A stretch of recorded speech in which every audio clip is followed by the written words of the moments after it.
మస్తానరావు గారు, సో ఓవరాల్గా ఇప్పుడు నాగమల్లేశ్వర్ గారు మాట్లాడుతూ ఏమన్నారంటే అసలు యాజమాన్యానికి ఏం సంబంధం అనేటువంటి టెక్నికల్ పాయింట్ మాట్లాడారు. అసలు ఎవరు ఈయన ఈ కృష్ణరాజు అనేటటువంటి ఆయన?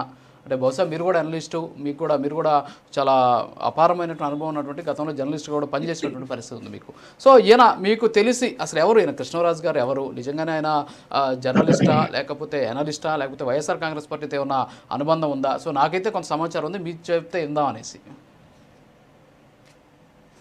అంటే కృష్ణరాజు గారు జర్నలిస్ట్ అనే పక్షపత్రికను నడుపుతా ఉన్నారండి. దాన్ని ఆయన ఎడిటర్, దానికి సంబంధించి అదేవిధంగా ఒక డెమోక్రటిక్ అనే పేరు ఉంది. దానికి సంబంధించి కొన్ని సమీక్ష సమావేశాలు లేదంటే ప్రజలను చైతన్యవంతం చేసే కార్యక్రమాలను ఆయన నిర్వహిస్తూ ఉంటారు. అది ఆయనకు సంబంధించిన విషయము. అయితే జనరల్గా ఏంటంటే కృష్ణరాజు గారు మాటల్లో ఎక్కువగా ఇప్పుడు కొంతమంది ఇచ్చినట్టే ఆయన జగన్ గారికి ఆయన సానుకూల ధోరణి వ్యక్తం చేస్తున్న పరిస్థితి కూడా మీరు ఇందాక మనం చెప్పారు, అది అందరికి కూడా తెలుసు. సో ఆ విషయంలో లేదు. అంటే ఇందాక మేడం వైసీపీ మేడం గారు మాట్లాడినప్పుడు, మేడం ఏంటంటే యాక్చువల్గా ఒక సంస్థలో పనిచేసేటప్పుడు ఆ సంస్థ మనోభావాలకు విరుద్ధంగా, అంటే మహిళల్ని కించపరచడం అనేది భారతీరెడ్డి గారు యాక్సెప్ట్ చేయరు కదా, ఖచ్చితంగా చేయరు. సో అలా ఎవరైనా రామోజీరావు గారైనా వేమూరి రాధాకృష్ణ గారైనా ఎవరైనా ఆ సంస్థలో పనిచేసేటప్పుడు అట్లా మాట్లాడినప్పుడు వాళ్ళ మీద యాక్షన్ ఉంటుంది. ఆ విధమైన చేసినప్పుడు వాళ్ళ మీద యాక్షన్ తీసుకునే ఇది ఉంటుంది. ఇప్పుడు నేను పేర్లు ప్రస్తావించను. ఉత్తరాంధ్రలో భార్య ఉండగానే ఇంకొక ఆమెతో పనిచేస్తా ఉన్నారు, ఒక ఆయన సహజీవనం చేస్తున్నారు. జగన్ గారు ఆయన్ని సస్పెండ్ చేశారు. అంటే ఏంటి, వైఎస్ఆర్సీపీ నడుపుతుంది ఎవరు? జగన్మోహన్ రెడ్డి గారు. సో అక్కడ దాన్ని సరిదిద్దాల్సింది ఎవరు? మహిళా లోకానికి కానీ ఆయనకు కానీ ఒక సీరియస్ వార్నింగ్ ఇవ్వాల్సింది జగన్ గారు ఇచ్చారు, మెచ్చుకున్నారు అందరూ కూడా. అట్లాంటి చేసిన ఆయన ఇట్లా చేస్తారనేది మెచ్చుకున్నారు. సో పార్టీ అధినేత కానీ లేకపోతే పత్రికా అధినేత కానీ ఛానల్ అధినేత కానీ దానికి సంబంధించి క్షమాపణ చెప్పాల్సిన అవసరం ఉందన్నది వాళ్ళ విజ్ఞత.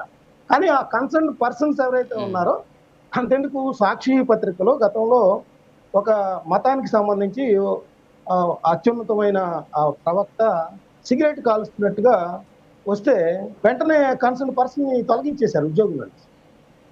సో అలాంటి యాక్షన్ తీసుకున్నారనుకోండి, ఖచ్చితంగా దాని మీద వాళ్ళకి కన్సర్న్ ఉంది మహిళల పట్ల అనేది కూడా సమాజంలోకి వాళ్ళ మీద కూడా విమర్శలు వచ్చే అవకాశం లేదు. ఇప్పుడు అనవసరంగా వాళ్ళ మీద నిందలు వేస్తున్నారు, అది కూడా ట్రోల్ చేస్తా ఉన్నారు. అది కూడా నేను కూడా ఒప్పుకోను. భారతీ గారిని ట్రోల్ చేయటం అది కూడా యాక్సెప్ట్ చేయను. ఎందుకంటే వాళ్ళ సంస్థలో పనిచేసే ఉద్యోగి చేసినప్పుడు అతని మీద ఏమన్నా మనం మాట్లాడాలి కానీ ఆమె ఎవరికి కన్సర్న్ గా యాక్షన్ తీసుకుంటారో లేదో మాట్లాడాలి కానీ ఆమెను ట్రోల్ చేయటం అనేది కూడా తప్పు. ఇంకొకటి, అసలు ఇదంతా కూడా వైఎస్ఆర్సీపీ మీదకి ఎందుకు వస్తుంది అనే దానికి ఏంటంటే, వైఎస్ఆర్సీపీ వెర్షన్ కూడా చెప్తాను. గతంలో ఏంటంటే ఫస్ట్ రాజధాని ఏర్పాటు చేసినప్పుడు అది మునిగిపోయే ప్రాంతం అని చెప్పారు. ఆ తర్వాత బొత్స సత్యనారాయణ గారేమో శ్మశానం అన్నారు, తమ్మినేని సీతారాం గారేమో ఎడారి అన్నారు, ఆ తర్వాత ఒక వర్గానికి సంబంధించింది మాత్రమే అన్నారు, తర్వాత ఇన్సైడ్ ట్రేడింగ్ అన్నారు. ఇప్పుడు దానికి కొనసాగింపుగా అదే ఛానల్లో ఈ మాట వచ్చేసరికి దీనికి బ్యాక్గ్రౌండ్ ఏమన్నా ఉందా అనే ఒక అపనింద అనేది వైఎస్ఆర్సీపీ, దానిలో ఎంత ఇంటెన్షన్ ఉంది అనేది పక్కన. అయితే ఇప్పుడు వైఎస్ఆర్సీపీ ఏమన్నది, అసలు రైతులకి సంబంధించి వాళ్ళు ఇంకా న్యాయం చేయలేదు, వాళ్ళకి కావాల్సిన డెవలప్మెంట్ భూములు ఇవ్వలేదు కాబట్టి దాన్ని డైవర్షన్ చేయడానికి ఇదంతా తెచ్చారనేది వైఎస్ఆర్సీపీ కూడా ఈ రోజు ఆరోపిస్తున్న పరిస్థితి కూడా ఉంది.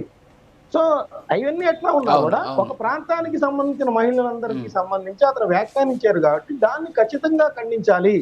అసలు ఎక్కడ నివేదికలో నేను వీళ్ళెందుకు అన్వయించారు? ఇంకోటి కూడా ఒక్క సెకండ్, ఇంకోటి కూడా కొమ్మినేని శ్రీనివాసరావు గారు లక్ష్మీపార్తి గారిని అన్నప్పుడు ఆయన ఖండించారు. అందరూ కూడా మంచిదే, ఆయన మహిళలకు సంబంధించి ఆ విధంగా ఎమ్మటనే రియాక్ట్ అయ్యారు.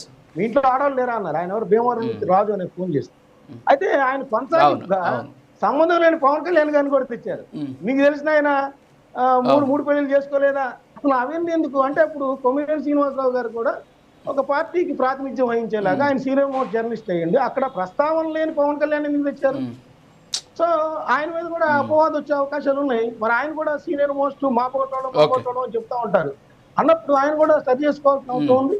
ఖచ్చితంగా ఈ వేశ్య రాజధాని అనే పదానికి సంబంధించి నేను క్షమాపణలు కోరుతున్నానని ఆయన చెప్తే ఈ సమస్య పోయే అవకాశాలు అయితే కనిపిస్తుంది.